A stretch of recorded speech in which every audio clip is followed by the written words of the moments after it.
ചെകുത്താന്റെ കാലടികൾ ഭാഗം 4. ഒടുക്കം ഡോക്ടറും പോലീസ് പാർട്ടിയും വന്നെത്തിയതോടെ അദ്ദേഹം ആംഗ്യം കാണിച്ചതനുസരിച്ച് വികാരി ഉൾപ്പെടെ ഞങ്ങൾ മൂവരും മുറിയിൽ നിന്ന് പുറത്തു പോന്നു. എൻ്റെ പരിശോധന മുഴുവൻ പാഴായില്ലെന്ന് പറയാൻ എനിക്ക് സന്തോഷമുണ്ട്. പോലീസുകാരുമായി ഈ വിഷയം ഇവിടെ ചർച്ച ചെയ്യാൻ എനിക്ക് സൗകര്യപ്പെടുകയില്ല. അങ്ങ് ദയവ് ചെയ്ത് ഇൻസ്പെക്ടറെ എൻ്റെ അഭിവാദനം അറിയിക്കുകയും ഇൻസ്പെക്ടറുടെ ശ്രദ്ധ കിടപ്പുമുറിയുടെ ജനലിലേക്കും ഇരിപ്പുമുറിയുടെ വിളക്കിലേക്കും തിരിയണമെന്ന് നിർദ്ദേശിക്കുകയും ചെയ്താൽ ഉപകാരമായി. അത് രണ്ടും വളരെ സൂചനാത്മകവും നിർണായകവുമായിട്ടാണ് എനിക്ക് തോന്നുന്നത്. പോലീസിന് എന്തെങ്കിലും കൂടുതലായി അറിയണമെന്നുണ്ടെങ്കിൽ എൻ്റെ വസതിയിൽ വെച്ച് അവരിൽ ആരെ കാണുന്നതിനും ഞാൻ ഒരുക്കമാണ്.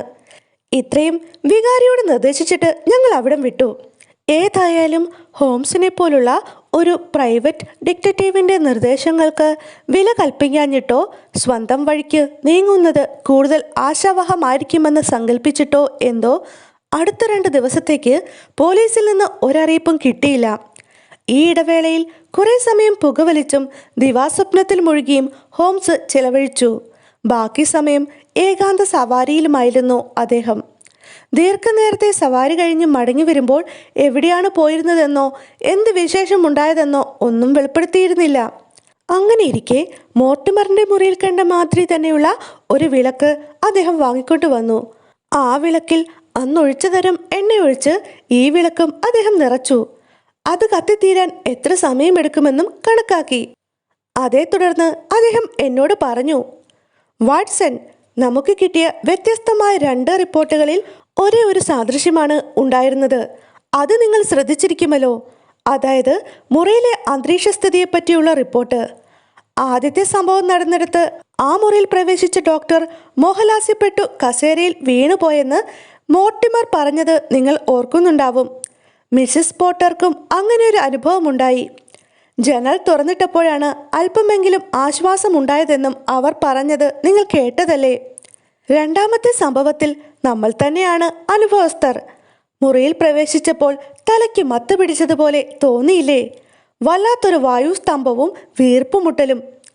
പരിചാരകൻ ജനൽ തുറന്നിട്ടപ്പോഴാണ് അവിടെയും സ്വല്പം ആശ്വാസം അനുഭവപ്പെട്ടത്. ഈ 2 സംഭവത്തിലും വിഷവാതകത്തിന്റെ സാന്നിധ്യം തെളിഞ്ഞു കാണുന്നുണ്ട്, ഇല്ലേ വാട്സൺ? അതുപോലെ തന്നെ ഓരോ സംഭവത്തിലും തീയുടെ സാന്നിധ്യവും എടുത്തു പറയേണ്ടതാണ്. ആദ്യത്തെ സംഭവത്തിൽ നെരിപ്പോട് തീയും രണ്ടാമത്തേതിൽ വിളക്കും. ഈ വസ്തുതകൾ വളരെ സൂചനാസമൃദ്ധമാണ്. 3 ഘടകങ്ങൾക്കും തമ്മിൽ വളരെ ബന്ധം കാണുന്നുണ്ട്. അഗ്നിജ്വലനം, അന്തരീക്ഷ മാലിന്യം, അന്തേവാസികൾക്കുണ്ടായ ബുദ്ധിഭ്രമം അഥവാ മരണം. എന്താ, നിങ്ങൾ സമ്മതിക്കുമോ? എനിക്കും അങ്ങനെ തോന്നുന്നുണ്ട് ഹോംസ്. ഓരോ സംഭവത്തിൻ്റെയും തുടക്കത്തിൽ അന്തരീക്ഷത്തെ വിഷദൂഷിതമാക്കുന്ന എന്തോ ഒന്ന് കത്തിയെരിഞ്ഞിരിക്കുന്നുവെന്ന് നിസ്തർഹമാണ്. ആദ്യത്തെ ദുരന്തത്തിൽ ഈ വസ്തുത നെരിപ്പോട്ടിലാണ് നിക്ഷേപിക്കപ്പെട്ടത്. ജാലകം അടഞ്ഞാണ് കിടന്നിരുന്നതെങ്കിലും പുകച്ചുരുളുകൾ കുറേയൊക്കെ ചിമ്മിനി വഴി പുറത്തേക്ക് പോയിരിക്കും. രണ്ടാമത്തെ സംഭവത്തിൽ വിഷവാതകത്തിന് ബഹിർഗമന സൗകര്യം തീരെയില്ലായിരുന്നു. അതുകൊണ്ട് ആദ്യത്തേതിൽ വിഷത്തിന്റെ ആഘാതം താരതമ്യേന കുറവായിരുന്നുവെന്ന് അനുഭവം തെളിയിക്കുന്നു. 3 പേരുണ്ടായിരുന്നതിൽ പ്രയേണെ ദുർബലയും തൊട്ടാവാട് പ്രകൃതക്കാരിയുമായ സ്ത്രീക്ക് മാത്രം മരണം സംഭവിച്ചു. മറ്റു 2 പേർക്കും ചിത്തഭ്രമമേ സംഭവിച്ചുള്ളൂ. ആഘാതം ഏറെ ശക്തമായിരുന്നില്ലെന്ന് സാരം. രണ്ടാമത്തേതിൽ ആഘാതം ആത്യന്തികവും ഫലം ഏറ്റവും നിർഭാഗ്യകരവുമായി പോയി. ഈ വിഷജ്വലന സിദ്ധാന്തവും മനസ്സിൽ വെച്ചുകൊണ്ട് ഞാൻ മോർട്ടിമറിൻ്റെ മുറിയിൽ അവശിഷ്ടങ്ങൾ വല്ലതും കണ്ടെടുക്കുവാൻ കഴിയുമോ എന്ന് കിണഞ്ഞ് പരിശോധിച്ചു.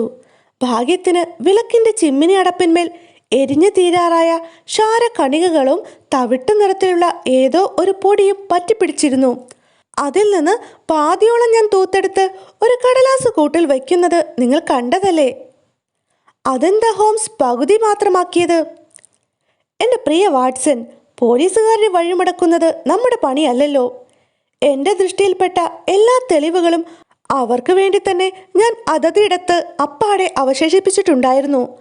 അവർക്ക് അത് കണ്ടുപിടിക്കാനുള്ള മനോധർമ്മം ഉണ്ടായിരുന്നുവെങ്കിൽ അവർക്കും അത് പ്രയോജനപ്പെടുത്താമായിരുന്നു. അതിരിക്കട്ടെ, നമുക്കിപ്പോൾ ഈ വിളക്ക് കത്തിച്ചു നോക്കണം. എന്നിട്ട് ഈ പൊടിയും വിതറണം. അതിനു മുമ്പ് ജനൽ തുറന്നിടുകയും വേണം കേട്ടോ. വാട്സൺ, സമൂഹത്തിലെ എണ്ണപ്പെട്ട 2 വ്യക്തികൾക്ക് അപകടമരണം സംഭവിക്കാതിരിക്കാനുള്ള മുൻകരുതലും വേണമല്ലോ. നിങ്ങൾ ആ ജനലിനടുത്ത് ഒരു കൈനീളം കസേരയിൽ ഇരപ്പുറപ്പിക്കണം. അല്ലാത്ത പക്ഷം എന്തെങ്കിലും അനിഷ്ട സംഭവം ഉണ്ടായാൽ സുബുദ്ധിയുള്ള മനുഷ്യനെ പോലെ നിങ്ങൾക്ക് തക്ക സമയത്ത് വേണ്ടത് ചെയ്യാനാവില്ല. നിങ്ങളുടെ എതിർവശത്തായി ഈ കസേരയിൽ ഞാനും ഇരിക്കാം. അപ്പോൾ വിഷജ്വാലയിൽ നിന്ന് നമ്മൾ തുല്യ ദൂരത്തിലായിരിക്കും. അന്യോന്യം കാണത്തക്ക വിധം മുഖാഭിമുഖം ഇരിക്കുകയും ചെയ്യാം. വാതിലും അല്പം തുറന്നു വയ്ക്കാം. ഓരോരുത്തരും അന്യോന്യം ശ്രദ്ധിച്ചുകൊണ്ടിരിക്കുകയും വേണം. ആർക്കെങ്കിലും എന്തെങ്കിലും ആപത്ത് സൂചന കണ്ടാൽ ഒട്ടും വൈകാതെ പരീക്ഷണം അവസാനിപ്പിക്കണം. എല്ലാം മനസ്സിലായല്ലോ. എന്നാൽ ഇനി ഞാൻ ആ വിഷാവശിഷ്ടമെടുത്ത് ദീപനാളത്തിന്മേൽ വിതരാം. ശരി, ഇരുന്നോളൂ വാട്സൺ. ജാഗ്രതേ. അതിന് ഏറെ നേരം വേണ്ടി വന്നില്ല. ഞാൻ കസേരയിൽ ഇരപ്പുറപ്പിച്ച ഉടനെ ഓക്കാനം വരുത്തുന്ന ഒരു ദുർഗന്ധം മുറിയിലാകെ വീശിയടിച്ചു. ആ വിഷവാതകത്തിൻ്റെ ആദ്യ ശ്വസനം കൊണ്ട് തന്നെ എൻ്റെ ഓർമ്മശക്തിയും വിവേചനാബോധവും എൻ്റെ നിയന്ത്രണത്തിൽ നിന്ന് വിട്ടുപോയി. ഒരു കനത്ത കാർമേഘം എൻ്റെ കാഴ്ചശക്തിയെ മറയ്ക്കുന്നതായും എൻ്റെ അവ്യക്തമായ ബോധതലത്തിൽ ഭയങ്കരവും ഭീമാകരവും അവിശ്വസനീയവുമായ വികൃത രൂപങ്ങൾ മിന്നിമറയുന്നതായും എനിക്ക് തോന്നി. കനത്ത കാർമേഘ പാളികൾക്ക് മധ്യേ കങ്കാ കേളികൾ ആടുകയും ചെയ്ത ആ വികൃത രൂപങ്ങൾ വരാനിരിക്കുന്ന ഏതോ ദുരാപത്തിൻ്റെ മുന്നോടിയായി അനുഭവപ്പെട്ടു. സ്വന്തം നിഴൽ കൊണ്ട് ഒറ്റയടിക്ക് എൻ്റെ ജീവൻ തവിടുപൊടിയാക്കാൻ പോരുന്ന അമാനുഷിക ശക്തിയും വലിപ്പവുമുള്ള ഏതോ ദുർഭൂതങ്ങൾ ക്രൂരദംഷ്ട്രകൾ ഇളിച്ചു കാട്ടിക്കൊണ്ട് പൂമുഖത്തുലാത്തുന്നത് ഞാൻ കണ്ടു. ഞാൻ ഭയവിഹുലനായിപ്പോയി. എൻ്റെ ശരീരവും മനസ്സും മരവിച്ചു. എൻ്റെ തലമുടി എഴുന്നേറ്റ് നിൽക്കുന്നത് പോലെയും കണ്ണുകൾ പുറത്തേക്ക് തള്ളിപ്പോയതുപോലെയും നാക്ക് തോൽ പോലെ മരവിച്ചിരിക്കുന്നതായും തോന്നി.